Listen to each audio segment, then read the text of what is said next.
Hello കൂട്ടുകാരെ, എപ്പോഴും ഒരുപോലെ തന്നെ ബ്രേക്ക്ഫാസ്റ്റ് കഴിച്ച് മടുത്തെങ്കിൽ ഒരു ദിവസം എന്താ മാറ്റി പിടിക്കാം. നമുക്കൊരു നീർദോശ തയ്യാറാക്കിയാലോ. വളരെ പെട്ടെന്ന് തന്നെ നമുക്ക് തയ്യാറാക്കാവുന്നതേ ഉള്ളൂ. വളരെ ടേസ്റ്റിയുമാണ്. കുറച്ച് അരി കുതിർക്കാൻ ഇട്ട് കഴിഞ്ഞാൽ രാവിലത്തെ ഒരു ബ്രേക്ക്ഫാസ്റ്റായിട്ട് നമുക്ക് എടുക്കുകയും ചെയ്യാം കേട്ടോ. അപ്പോൾ അതെങ്ങനെയാണ് തയ്യാറാക്കേണ്ടത് നേരെ വീഡിയോയിലേക്ക് പോകാം.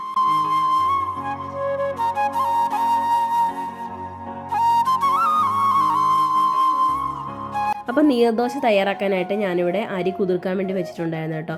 ഇത് പച്ചരിയാണ്. നിങ്ങൾക്ക് ഇഡലി റൈസ് ഉപയോഗിക്കാം കേട്ടോ. ഇല്ലയെന്നുണ്ടെങ്കിൽ നമ്മുടെ ജീരകശാല അരി ഉണ്ടല്ലോ, അത് വേണമെങ്കിൽ ഉപയോഗിക്കാം.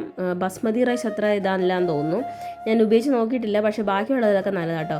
അപ്പോൾ അത് കുതിർത്ത് ഒരു 4-5 മണിക്കൂർ കുതിർത്തതിന് ശേഷം അതിലേക്ക് ആവശ്യത്തിനുള്ള ഉപ്പും 2 ഉള്ളി ചേർത്ത് കൊടുക്കുന്നുണ്ട്. ഉള്ളി ഓപ്ഷണലാണ്, നിങ്ങൾക്ക് ഇഷ്ടമുണ്ടെങ്കിൽ ചേർത്ത് കൊടുത്താൽ മതി കേട്ടോ. പിന്നെ ഒരു 1/2 കപ്പ് തേങ്ങയും കൂടി ചേർത്ത് കൊടുത്തതിന് ശേഷം നല്ല മഷി പോലെ അരച്ചെടുക്കണം.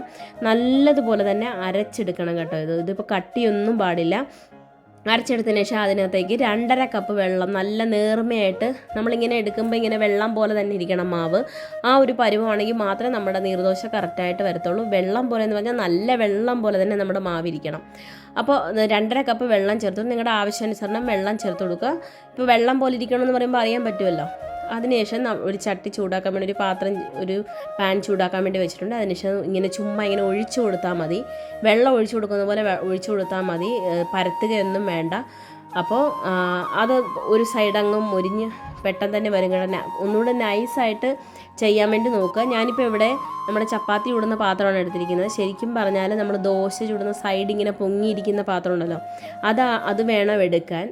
സാധാരണ നീർദോശ ഉണ്ടാക്കാൻ അങ്ങനെയാണ് എടുക്കുന്നത്. അങ്ങനെയാണെങ്കിൽ ഈ പുറത്തോട്ട് ഇതായി പോകത്തില്ല, ഒന്നുകൂടെ നൈസായിട്ട് കിട്ടും കേട്ടോ. അപ്പോൾ അത്രേ ഉള്ളൂ. നമ്മുടെ കുറച്ച് പച്ചരി ഉണ്ടെങ്കിൽ രാവിലത്തെ ബ്രേക്ക്ഫാസ്റ്റ് ആയില്ലേ. വെറുതെ അങ്ങോട്ട് അരച്ച് കോരി ഒഴിച്ച് എടുക്കുക, അത്രേ ഉള്ളൂ. വളരെ പെട്ടെന്ന് തയ്യാറാക്കാൻ പറ്റുന്ന നീർദോശ ഇവിടെ തയ്യാറായിട്ടുണ്ട്. അപ്പോൾ പുതിയൊരു വീഡിയോ ആയിട്ട് വരുന്നതിനും പറയാം. Thanks for watching. Thank you. By.